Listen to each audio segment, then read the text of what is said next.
Welcome back to Weekly Digital Health by White Coat Hackers Media. Let's dive deep today. Yeah, let's do it.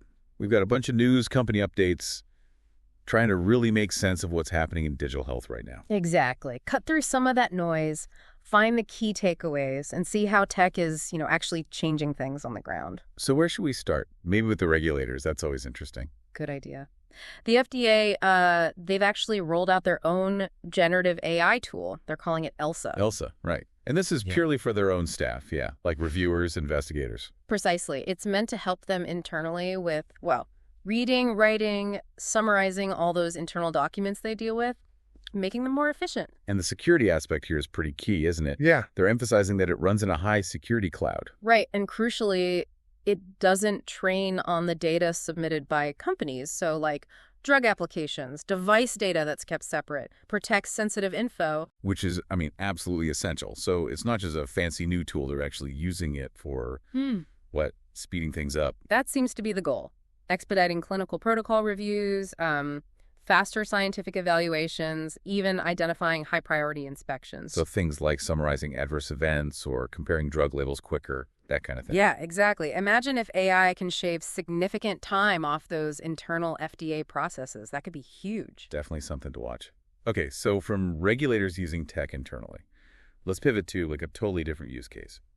Patient treatment. Yeah, this one's really creative. Out of the University of New South Wales in Australia, they're testing a brain game called PainWaive for chronic pain. A brain game for pain. Okay, tell me more. Is this like neurofeedback? It is. It's a drug-free approach. Patients get a kit with a 3D printed EEG headset and a tablet game. Right, so the headset reads brain activity. And the game trains users to sort of regulate the brain activity patterns that are linked to their nerve pain. It gives real-time feedback based on those brain waves. So you're kind of actively using your focus, guided by the game, to try and dial down the pain signals in your brain. That's the idea. Now, it's early days. A small trial, only 4 people, showed a medium effect, which, needs more study. Sure, 4 people is tiny. Limitations acknowledged. But 3 of those 4 saw significant reductions.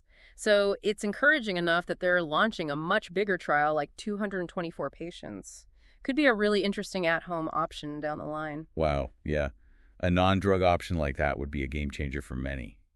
Okay, so let's zoom out a bit.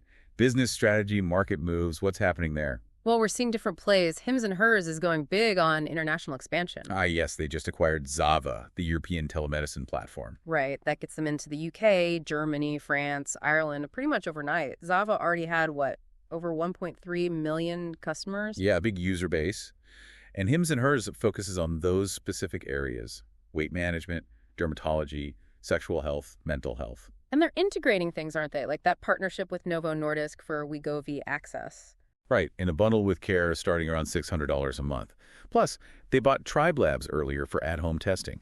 It feels like they're trying to build a whole ecosystem. Empowering patients, giving providers more data points, it's a clear strategy.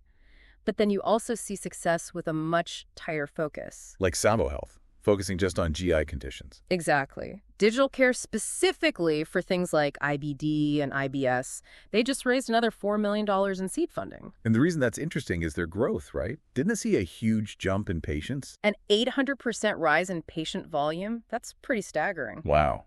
That really suggests there's a strong need for specialized, comprehensive digital care for complex conditions, using that whole team approach: dietitians, behavioral health, nurses. Yeah, and they're getting insurance coverage, Medicare too, and giving out remote monitoring devices makes it accessible. So broad platforms and niche specialists are both finding ways to grow. Okay, one more big one: infrastructure. This CVS Health news sounds massive. It really does. We're talking a reported commitment of $20 billion. Billion dollars with a B. Over the next 10 years. $20 billion. What's the grand plan there? What problem are they trying to solve? Interoperability, mainly. Trying to create a much more connected, tech-driven experience across the whole industry. The big goal seems to be a single patient record. The Holy Grail. Accessible to... Wow. Just CVS providers? No, that's the kicker. Accessible to various stakeholders, potentially even competitors, allowing different doctors, pharmacies, labs to actually talk to each other data-wise. That addresses such a fundamental, frustrating problem in healthcare: that fragmentation. Totally. And they also want to empower patients more directly, like getting proactive notifications about claims denials or care updates. So shifting from the patient having to chase info to the info coming to them automatically. That's the vision. They're aiming for a big change in the consumer experience within, say, 5 years. That $20 billion is a huge bet on becoming that central hub for patient data. It's a massive investment to try and break down those silos. So quite a range today, huh? AI inside the FDA, brain games for pain, big international acquisitions, focused niche care growth, and then just enormous infrastructure spending.